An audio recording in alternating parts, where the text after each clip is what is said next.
In the early afternoon of July the 17th, 2014, a Boeing 777-200 of Malaysia Airlines departs Amsterdam Airport Schiphol for Kuala Lumpur, Malaysia. Flight MH17 enters Ukrainian airspace at an altitude of 33,000 feet, following airway Lima 980. The crew diverts a short distance to the north to avoid some thunderstorms when returning to the airway in the eastern part of Ukrainian airspace.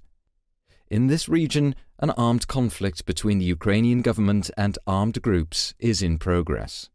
Therefore, lower levels of the airspace are restricted for civil air traffic. Flight MH17 is routed above this restricted airspace to waypoint Romeo November Delta in the Russian Federation. Until that moment, the flight proceeds normally. When flight MH17 is above the eastern part of Ukraine, a Buk surface-to-air missile system fires a missile. It travels almost at 3 times the speed of sound and carries a 9N314M model warhead.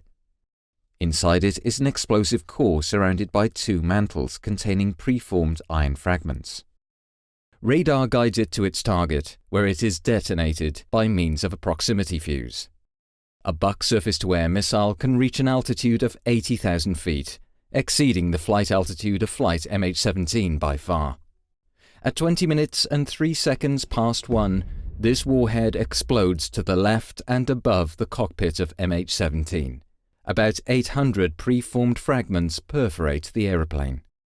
This impact, combined with the blast of the explosion, causes the cockpit and the business class section to separate.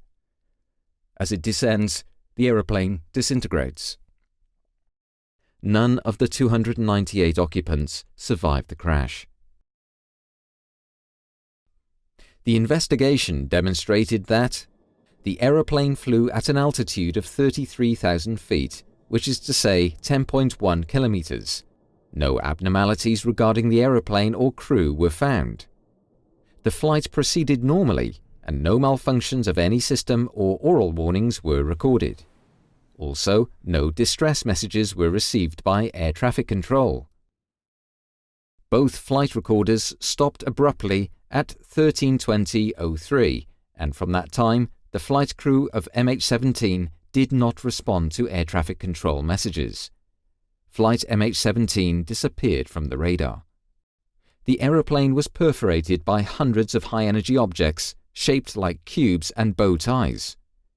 Many fragments were found in the bodies of the crew seated in the cockpit.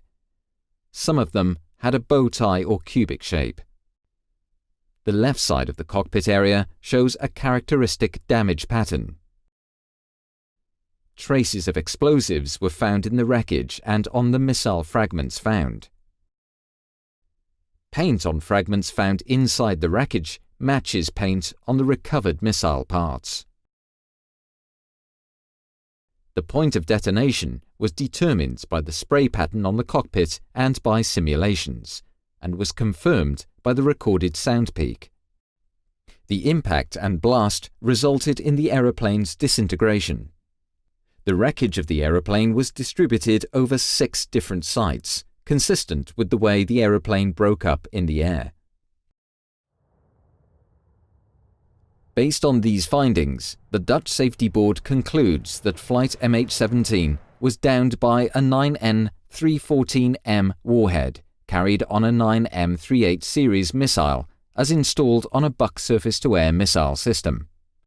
Other scenarios were investigated and excluded.